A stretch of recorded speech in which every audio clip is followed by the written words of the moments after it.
Querida amiga, queremos invitarte a un viaje fantástico.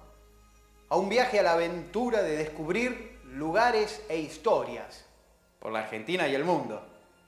Conocer personajes, costumbres, formas de vida.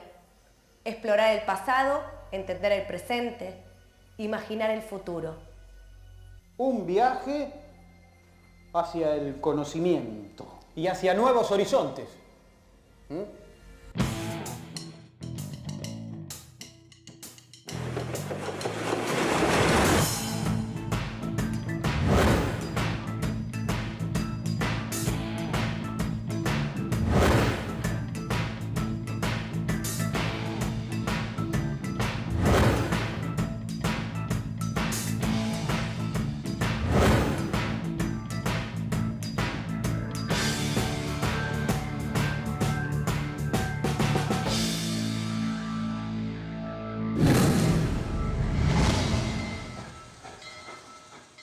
Su atención, por favor, el Expreso Horizontes anuncia la partida de su próximo viaje.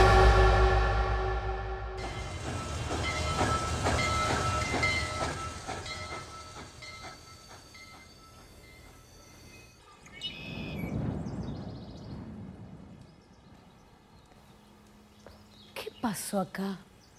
Esto está abandonado. ¡Tomás! Lola. ¡Hola! ¿Qué haces en este pueblo desierto? Ah, eso me pregunto yo. Bueno, me mandaron de boletero. ¿Pero a quién le voy a vender un boleto si toda la gente se fue? ¿Cómo que se fueron? ¿Todos? Sí, ¿Por sí. qué? Bueno, de este pueblo no sé, pero en la mayoría de los lugares de la Patagonia pasó lo mismo. Sí, en otra década. ¿Te acuerdas del pueblo donde íbamos de vacaciones? Sí. En los 90 perdió más de la mitad de la población. Donde yo nací también. ¿Por qué se habrán ido? ¿Y a dónde? Te escucho, Sherlock Holmes. Varios de estos lugares explotan o explotaban el petróleo y otros el hierro o el carbón. Recursos naturales. Vas bien encaminada, ¿eh? Y estos lugares, en la década de los 90, perdieron habitantes. ¿Te acordás de las privatizaciones? Cuando el Estado vendía a las empresas públicas. Creo que tengo tema para investigar. Lola, espera. Antes de que te vayas, quiero mostrarte algo. ¿Qué? Mirá, ¿ves ese mapa? Sí, de la Patagonia. Bueno, el tema que vas a investigar sucedió en especial en varios puntos de la Patagonia. Río Turbio, Pico Truncado, Comodoro Rivadavia, Plaza Winkul, Cutralcó, Catriel y Sierra Grande. Todos lugares relacionados con la explotación de los recursos naturales, petróleo, carbón y hierro. Algunos sufrieron más que otros, claro. ¿Pero qué pasó con estos lugares? Bueno, a través del tiempo en la Argentina hubo distintos modelos económicos y de Estado. Estos modelos generaron políticas de valorización o de desvalorización de los recursos naturales. Es decir, distintas políticas produjeron desarrollo, crecimiento, empleo, bienestar o todo lo contrario, pobreza, desempleo, migraciones y decadencia en muchas zonas del país. Perdóname, Tomás, pero ¿vos cómo sabés todas estas cosas? Bueno, soy boletero, pero entre boleto y boleto leo todo lo que me cae en las manos. El guarda me regala los libros, que la gente se olvida en el tren y no reclama. Por ejemplo, este. Recursos naturales en la Argentina. Auge y decadencia territorial. ¡Qué bueno! El tema que estoy investigando. Claro, cuenta casos de esplendor y decadencia en lugares de la Patagonia, relacionados con la explotación del hierro, el carbón, el petróleo. ¿Qué más leíste? Y que muchas veces la utilización de estos recursos naturales causó graves consecuencias ecológicas. Por ejemplo. Contaminación, desertificación, agotamiento del suelo. ¿Y qué se necesita para explotar un recurso natural? Mejor, vení, vamos a imaginar algo. En principio, planificación y una organización en el lugar donde esté el recurso. Ya. Supongamos que en este lugar muy poco poblado se encuentra petróleo, hierro y se planea explotarlo. ¿Qué te parece que pasaría? Y se harían inversiones, se construiría infraestructura y para eso se necesitan obreros, que necesitan viviendas, comunicaciones, servicios. Exacto. Cuando se decide explotar un recurso natural, se realizan inversiones de capital. Y esto genera mano de obra, se realizan desplazamientos poblacionales y se generan nuevos servicios. En definitiva, en la zona involucrada en la explotación se dinamizan la economía y la sociedad. Pero hay distintos modelos y distintas formas de explotación de los recursos naturales. ¿Cuál te parece que fue el modelo más común en la Argentina? Eso. ¿Cuál fue el modelo más común? Bueno, la explotación de estos recursos naturales generó en distintas zonas núcleos o centros de actividad económica. En Argentina, este dinamismo se vio limitado debido al carácter de enclave que tuvo históricamente la explotación de los recursos. Se trató de núcleos de actividad económica controlados desde las grandes ciudades, donde se encuentran las sedes de las empresas, estatales o privadas, o directamente fuera del país. ¿Quiere decir que la mayor parte de la producción y del dinero que se generaba en el lugar donde estaba el recurso natural no quedaba en ese lugar? Claro. Donde se extraía el recurso, solo se hacía eso. La fase de producción y lo que se llama el procesamiento industrial se hacían en otro lugar, muy lejos. Esa fase, la que más valor produce en el momento de la venta del producto, no se retiene ni se reinvierte en la zona de producción. Pero es como si en un bosque de Chubut cortamos un árbol para usar la madera, pero el aserradero para procesarla está en una gran ciudad como Buenos Aires, Córdoba, Mar del Plata. Y la carpintería para hacer un mueble también. Así es, y esto hizo que en esos lugares donde están los recursos, otras actividades asociadas, económicas, comerciales y de todo tipo, no se desarrollaran con tanta fuerza como hubiesen podido. Así se dieron las cosas durante casi todo el siglo XX, y el Estado era el motor de la explotación de los recursos. Uy, me tengo que ir. ¡Mua! Gracias por todo lo que me contaste. Seguí leyendo. ¡Chao, Lola! ¡Buen viaje! Ay, con tanta charla me olvidé de venderle el boleto.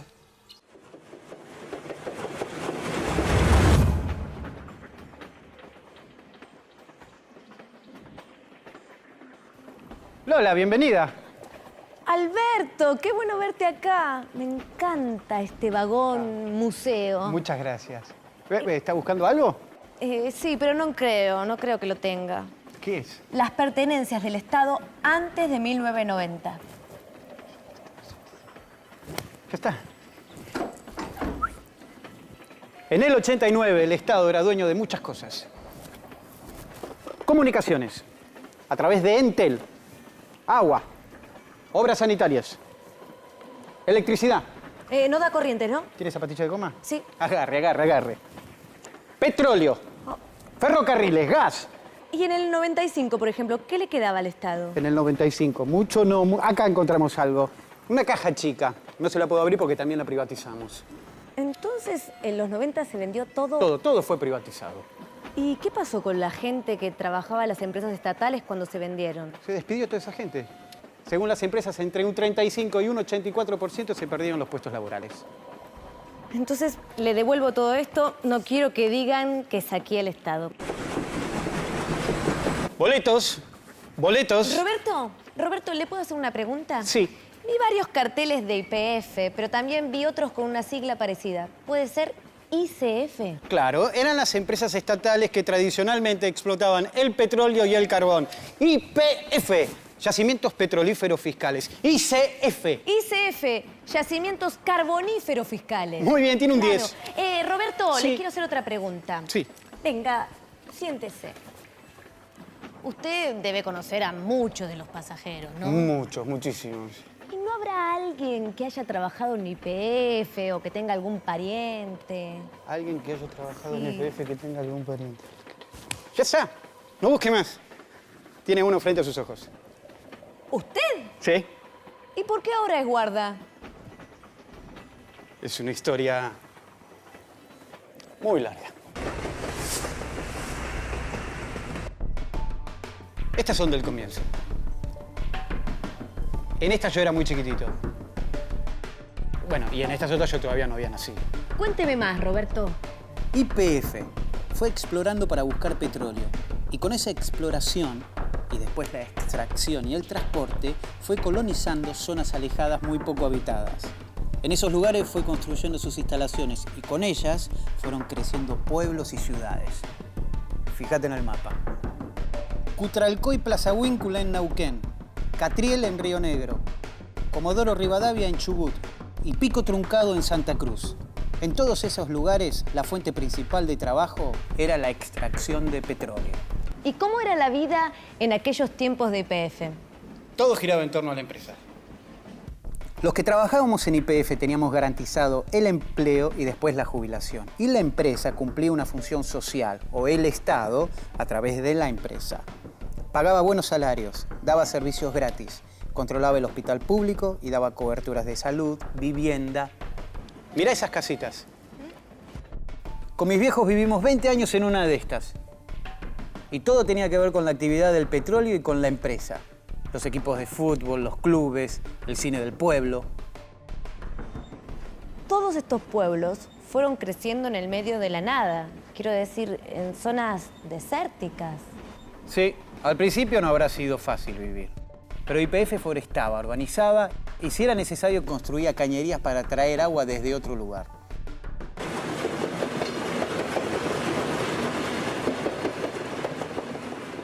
A Comodoro Rivadavia la llaman la ciudad del petróleo. ¿Vos sabés cómo se descubrió el petróleo? Buscando agua en una perforación en el medio del pueblo. Uy, me imagino lo que habrá sido eso. Un acontecimiento, imagínate. Eso dicen. Así se creó YPF, Yacimientos Petrolíferos Fiscales. 20 años trabajé, hasta que en los 90... Sí, esa parte de la historia me la imagino. ¿Y Cutralcó? Cutralcó es la segunda ciudad de Neuquén. Se formó en el 33, porque YPF había creado Plaza Huíncul, un pueblo que estaba ahícito nomás de Cutralcó. Esos son los puntos más importantes de petróleo en la Patagonia. Comodoro Rivadavia, Plaza Huíncul, Cutralcó. ¿Y Río Turbio? Río Turbio se creó por el carbón. Ahí tengo un primo, Humberto, primo. Es periodista, cuando quiere lo llama de parte mía. Alberto, Roberto, Norberto, Humberto. ¿Cuántos Bertos son? Familia numerosa. Ah, claro. ¿Y no tendrá algún pariente en Sierra Grande? Sierra Grande, Sierra... No, porque fue con el hierro, es otro tema. Hasta ahí la puedo ayudar. Discúlpeme, pero yo tengo que seguir trabajando. Ah, sí. ¿Bolet? ¿Hay su boleto? Uy, no lo compré. Este Tomás es capaz de explicarle la teoría de la relatividad, pero no le puede vender un solo pasaje.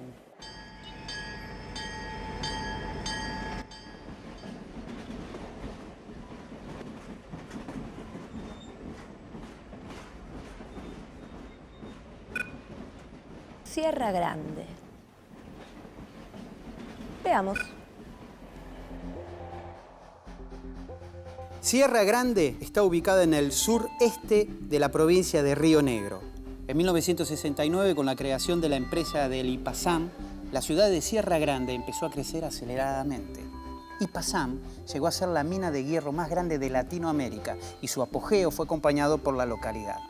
Se preveía que todo el producto de la mina fuera destinado a los hornos de Somisa, la gran planta siderúrgica estatal ubicada en la ciudad de San Nicolás. El mejor momento de Sierra Grande. Entre 1973 y 1989 se generó una importante dinámica social y económica. La empresa contaba con las plantas de preconcentrado y concentrado, un ferroducto, talleres de mantenimiento y una segunda área industrial en Punta Colorada. Se había construido una villa con 4 barrios, 2 clubes sociales y deportivos y parques. En la costa había un barrio y un camping con la playa para los empleados. En 1980 se inauguró el Policlínico de Sierra Grande. Luego se construyó el pavimento en las principales calles y el camino hacia la villa IPASAM. Se inauguró el gimnasio municipal, se ampliaron las redes de gas y de agua y se fundaron varios clubes. El trabajo en IPASAM atraía a Sierra Grande a obreros del centro y del norte del país y del exterior. Los 90. Acá viene lo peor. En 1991, 1.300 mineros de los 1.500 que llegó a emplear la empresa fueron despedidos. Al año siguiente, IPASAM fue cerrada, a pesar de las protestas. En 1993, el gobierno provincial creó la empresa IPARSA para volver a poner en marcha la mina, cosa que no ocurrió. Recién en el 2006 se reactivó parcialmente, transferida a un grupo inversor chino, pero los antiguos trabajadores no fueron empleados. qué historia. Paramos 5 minutos en la próxima estación. Si gustan, pueden salir a tomar aire patagónico.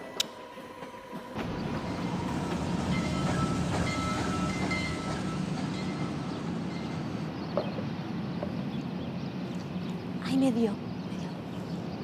Hola, ¿Roberto? ¿Cómo le va?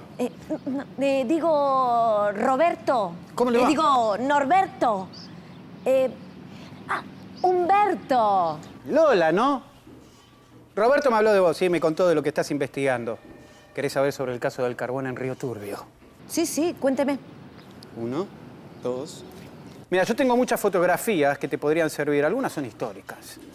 Bueno, acá todo empezó en 1887, cuando se descubrió el yacimiento de carbón.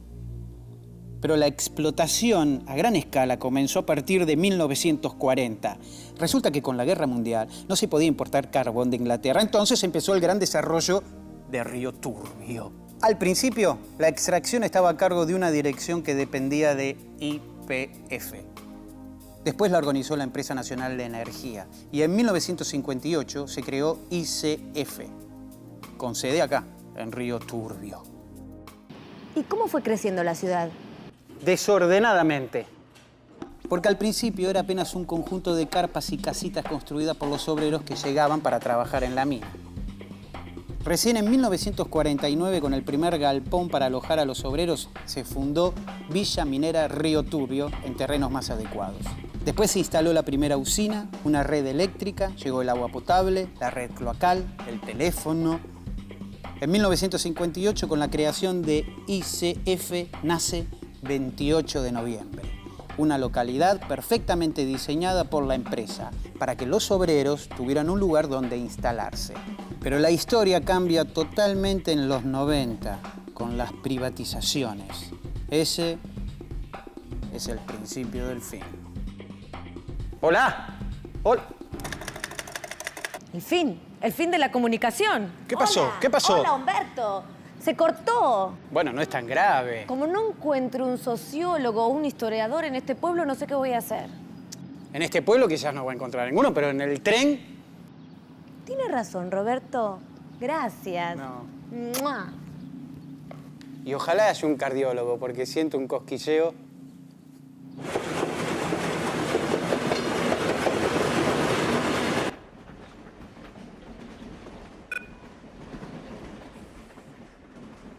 Contame, ¿qué querías saber? Bueno, para que me quede más claro, ¿en qué consistió el cambio de modelo del Estado en los 90?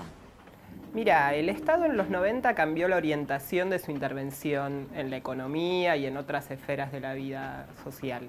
Yo no diría que desapareció por completo, al contrario, que siguió interviniendo y mucho, pero en otra dirección completamente diferente a la que había tenido en las décadas pasadas. Y eso implicó, por ejemplo, que abandonara un rol fundamental que había tenido antes, que era el de ser empresario. El Estado tenía muchas empresas distribuidas a lo largo del territorio nacional y se fue desprendiendo de ellas abruptamente en los primeros años de la década del 90. Muchas gracias. Muy interesante.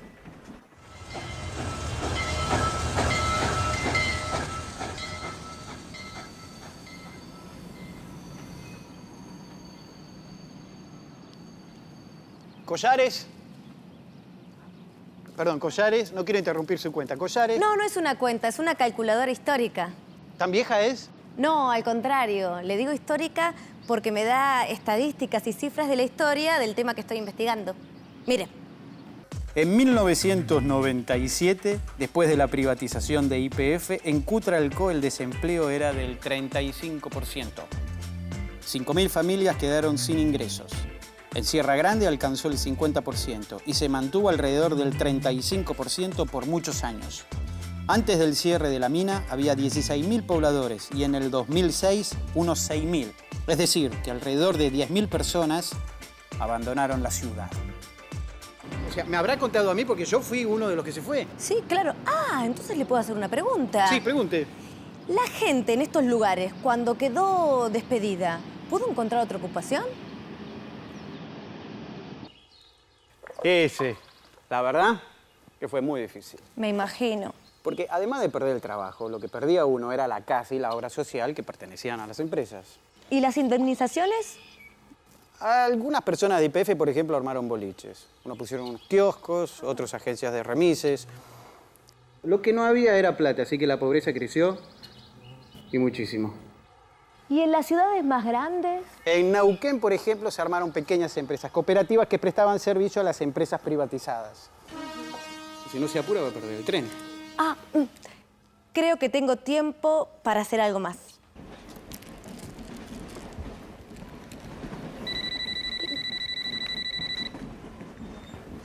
¿Hola?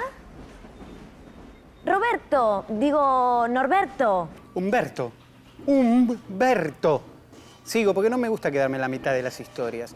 Te contaba lo que había sucedido con el carbón en Río Turbio, desde los 90 con las privatizaciones. Sí, cuénteme. Además de los despidos y el desempleo que se dio en todas partes, se dejaron de cumplir compromisos con la comunidad.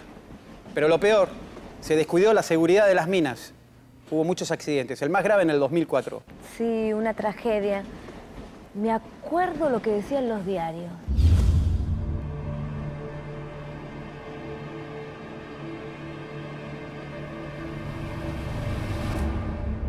¿Y el Estado hizo algo en estos pueblos y ciudades? Lanzó algunos planes de trabajo, pero no estaban basados en actividades productivas y no eran algo estable. También hubo algunos programas, pero temporales, y que no daban seguridad social, apenas eran un salario muy bajo. Bueno, y ahora te tengo que dejar porque tengo un asunto relacionado con nuestro recurso natural. Ah, el carbón. ¿Algún problema en la mina? No, un asadito con amigos y yo estoy encargado del fuego. Bueno, chao, nos vemos. ¿Qué personaje este Norberto? Digo, Roberto. ¿Me llamó? No, pero ya que está le voy a hacer una pregunta. En los 90, después de las privatizaciones, ¿cuáles eran las condiciones de trabajo? Flexibles. ¿Cómo? Condiciones flexibles. Las empresas hacían lo que querían, o sea, las cambiaban según su antojo. ¿Y los sueldos? Bajo, muy bajo, no alcanzaban para nada. Además, no se tenía en cuenta la experiencia de los trabajadores. Los ponían en cualquier puesto. Menos trabajadores hacían más trabajo. Te contrataban por poco tiempo. Si te servía bien y si no, a la calle. Lo que se llama precarización laboral. Nosotros le decíamos pan para hoy, hambre para mañana. ¿Boletos? Me pregunto cómo habrá reaccionado esa gente de esos pueblos tan golpeados. No se pregunte más. Averíguelo. En la biblioteca del tren.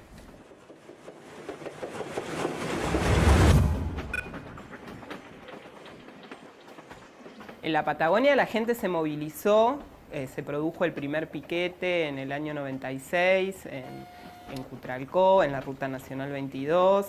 Eso no involucraba exclusivamente a los ex trabajadores de YPF, sino que fue acompañada por toda la población o por la gran parte de la población que se sentía involucrada en este proceso. Y a partir de ahí hubo una serie de negociaciones con el poder político provincial que empezaron a tratar de contener la situación, cosa que no lo lograron hacer hasta fines del 97, te diría yo. Estas poblaciones se organizaron colectivamente y introdujeron nuevas formas de acción colectiva completamente novedosas, como fue el piquete, como única manera de hacer llegar sus reclamos al Estado Nacional, porque ahí el problema era que no tenían visibilidad las formas de acción tradicionales. Fue el piquete lo que les permitió entrar a los canales de televisión masivos a nivel nacional. Ahora bien, en el norte, en el caso de Tartagal y Mosconi, en la Unión de Trabajadores Desocupados, lo que hizo fue un trabajo comunitario muy grande que perduró durante mucho tiempo y que posibilitó que esas poblaciones construyeran lazos de solidaridad nuevos a pesar de toda la modificación que se había producido. En el caso del sur, yo te diría que hubo un procesamiento un poco más tradicional de esa protesta, donde el gobierno rápidamente actuó para tratar de evitar algún tipo de desborde mayor de las pobladas. Por eso terminaron más rápido, a pesar de que fueron muy intensas, que lo que sucedió en Salta.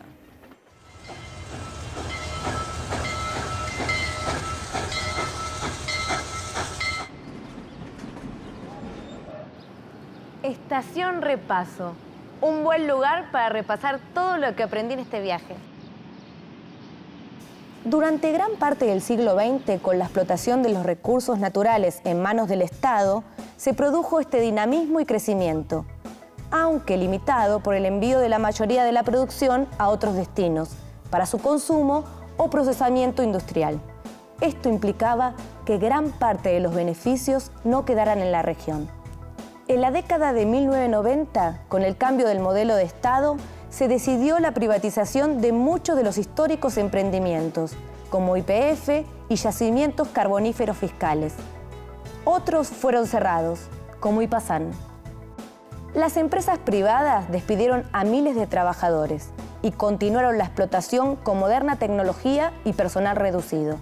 Este proceso generó la decadencia de pueblos y ciudades, produciendo altos niveles de desocupación, pobreza y migración a otras regiones.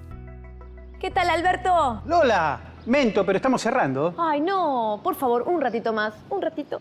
Bueno, está bien, lo que sea para mi pasajera predilecta. Gracias, Alberto. Buscaba una conclusión para todo lo que había descubierto en ese viaje. Creí encontrarla mientras miraba las imágenes de otros tiempos. Los rostros de los obreros, sus familias, sus viviendas y los pueblos que habían crecido con ellos y con su trabajo. El petróleo, el carbón, el hierro, son recursos que nos brinda la naturaleza, de un valor muy grande para la sociedad. La clave es encontrar la forma adecuada de aprovecharlos. Porque las distintas políticas para la explotación de esos recursos pueden generar desarrollo, crecimiento, bienestar o desesperanza, abandono y pobreza.